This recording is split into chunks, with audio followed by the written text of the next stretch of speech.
Olá, meus irmãos, bem-vindos ao canal Ministério Palavra do Senhor. Vamos dar continuidade ao estudo da Bíblia, o livro de Jeremias, capítulo 7 ao capítulo 11. Vocês vão ver que são capítulos terríveis, capítulos de tristeza para Jeremias, né?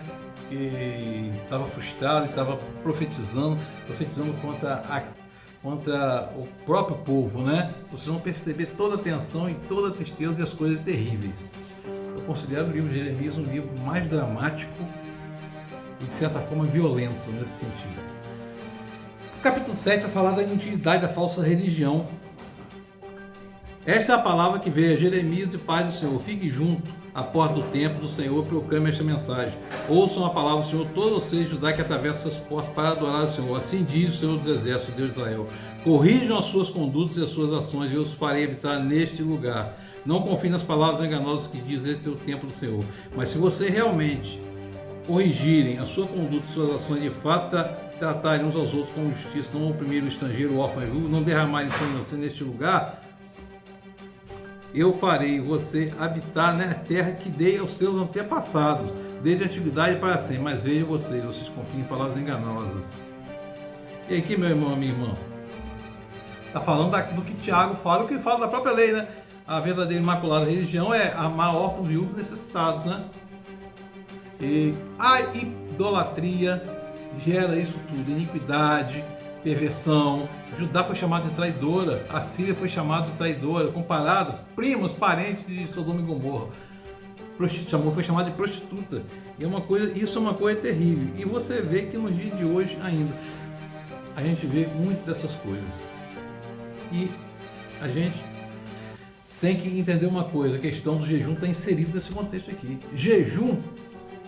O jejum nos faz tornarmos e reconhecermos dependentes de Deus, que nós devemos ser assim, dependentes de Deus. Mas não adianta jejum, não adianta oração se não mudar o comportamento.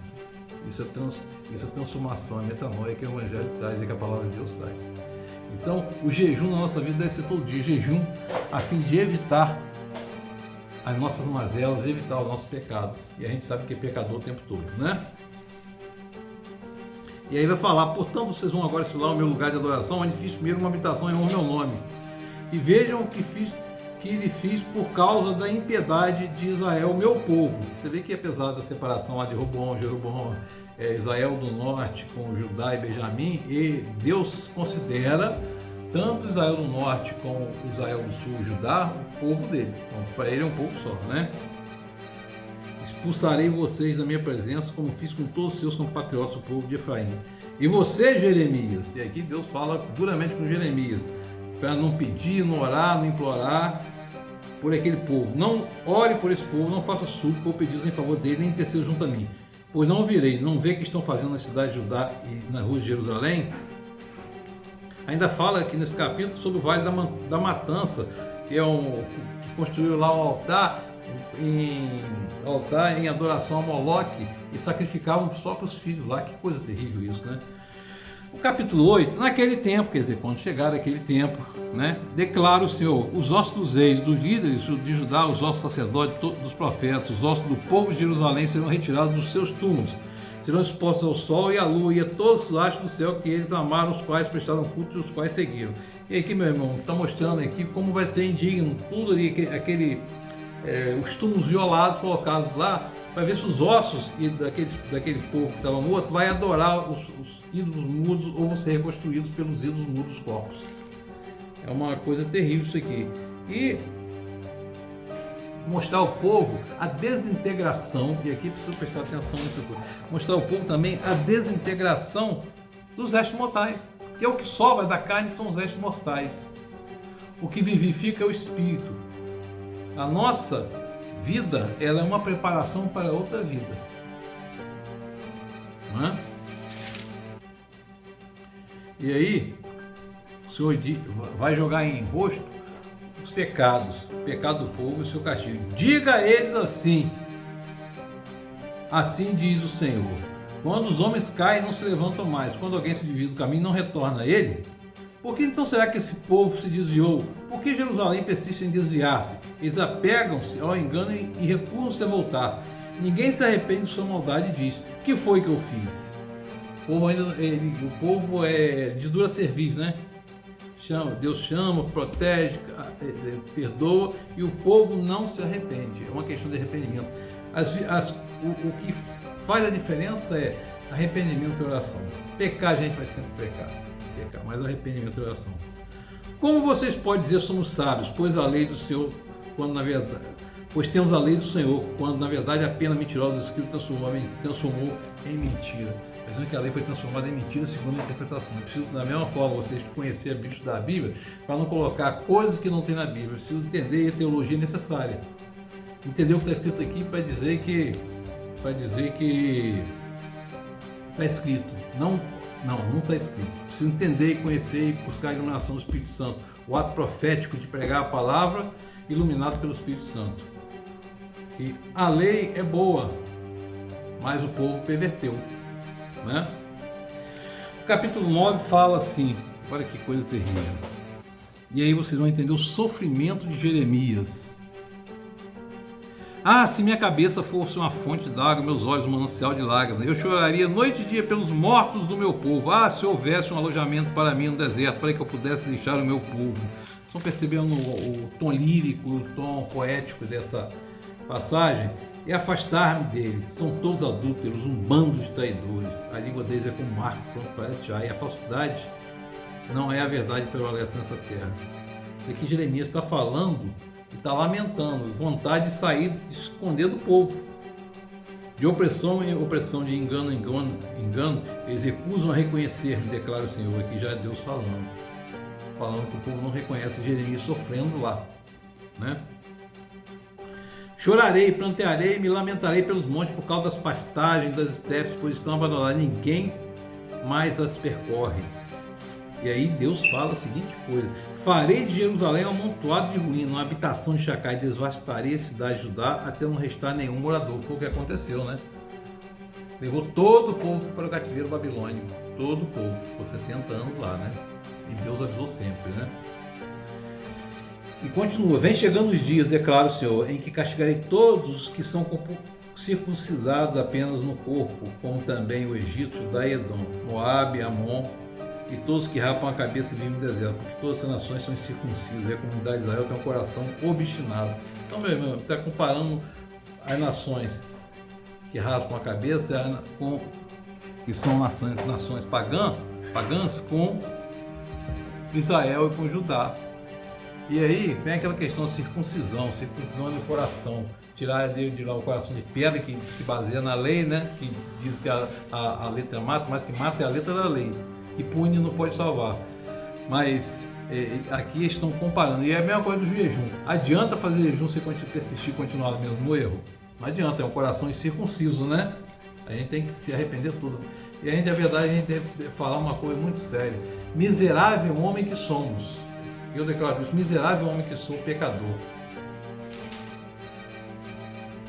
O pecado custou sangue de Cristo. A gente não pode tornar a graça barata. E a gente, quando a gente se converte ao coração verdadeiramente, cada vez que a gente pega, depois a gente se arrepende, fica sofrendo e pede perdão milhares de vezes. A verdade é essa. Né?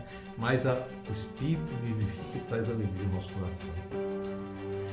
E o capítulo 10 vai falar sobre Deus e os ídolos. Interessante. Ouça o que o Senhor diz a vocês, ó comunidade de Israel. Shema, ó Israel, né? Ouve, ó Israel, né? Assim diz o Senhor: não aprendam as práticas das nações, nem se assustem com os sinais do céu, embora as nações se assustem com eles. Os costumes religiosos das nações são inúteis. Corta-se da árvore uma floresta, um artesão modela com seu formão, é feito com prata e ouro, prendendo tudo com martelo e prego, para que não balance. Está falando aqui da confecção do ídolo. O ídolo não é nada, é uma coisa morta. Aí o cara chega lá, bate na madeira, isolar o quê, gente? Vai tomar choque em algum lugar? Que isola são os isolantes, né, como borracha, né? Ou isolante térmico para não sentir frio, como isopor, né? Não tenham medo deles. E meu irmão, minha irmã, isso aqui nos leva a prática, a refletir sobre hoje. As religiões e muitas denominações estão cheias de misticismo, tornando místico, um culto místico, cheio de misticismo, cheio de preocupações outras e de rituais, em vez de pregar a palavra. Essa é uma coisa para a gente refletir. Por isso que a teologia é importante, entender aqui o que está escrito nas entrelinhas, para poder a gente aplicar no nosso dia a dia e mudar a nossa perspectiva de vida. Não tenham medo deles, pois não sabe, não pode fazer nem bem nem mal. Não há absolutamente ninguém comparável a ti. Ó Senhor, tu és grande. E aí a gente vai ver aqui, meu irmão, a oração de Jeremias nesse capítulo 10. Eu sei, Senhor, que não está nas mãos dos homens o seu futuro, e não compete ao homem dirigir seus passos. Corrige-me, Senhor, mas somente com justiça, não com ira, para que não me reduzas a nada. Derrama tua ira sobre as nações que não te conhecem, sobre os povos que não te invocam o nome. Pois eles devoraram Jacó, devoraram completamente e destruíram a sua terra. Meu irmão, o povo de Jerusalém está pagando, o povo de Judá, Israel está pagando caro aqui, porque, como está escrito a herança do Senhor, Israel foi criada, um povo para levar a palavra do Senhor a todas as nações. E a gente busca e acha apoio nisso quando lá em Pentecostes o Espírito Santo derramado que é na Bíblia, quando a gente conta, quer dizer abundância, e haviam 16 línguas lá, 16 localidades lá, e foi em Pentecostes também, a cidade estava cheia, Jerusalém estava cheia de gente para que o evangelho ficasse conhecido, naquele contexto lá. E o capítulo 11 vai falar da aliança quebrada. Essa é a palavra que veio de Jeremias por parte do Senhor. Ouça os termos dessa aliança, repita-os ao povo de Judá e aos habitantes de Jerusalém. Diga, diz o Senhor, o Deus de Israel, maldito é aquele que não obedeceu os termos da aliança, as quais eu ordenei aos antepassados de vocês, quando eu os tirei do Egito, da fornalha de fundo de ferro. Eu disse: obedeçam-me, façam tudo os que lhe ordeno, e vocês serão meu povo, e eu serei o seu Deus. Então cumpri a promessa que fiz sob juramento aos seus antepassados, dar-lhe terra onde manda leite e mel. Foi falado aí, a gente já se lembra lá da repetição da lei, né? Que Moisés repetiu a lei lá em Deuteronômio, né? Interessante a gente observar isso. Mas eles não me ouviram nem deram atenção, ao contrário, seguiram seus corações duros e maus. E aqui, meu irmão, a culpa, aqui está assentando a culpa. Acho esses capítulos que a gente leu agora são os capítulos fundamentais que assentam toda a perspectiva do exílio babilônico. A culpa é única e exclusivamente do próprio povo de Israel, né?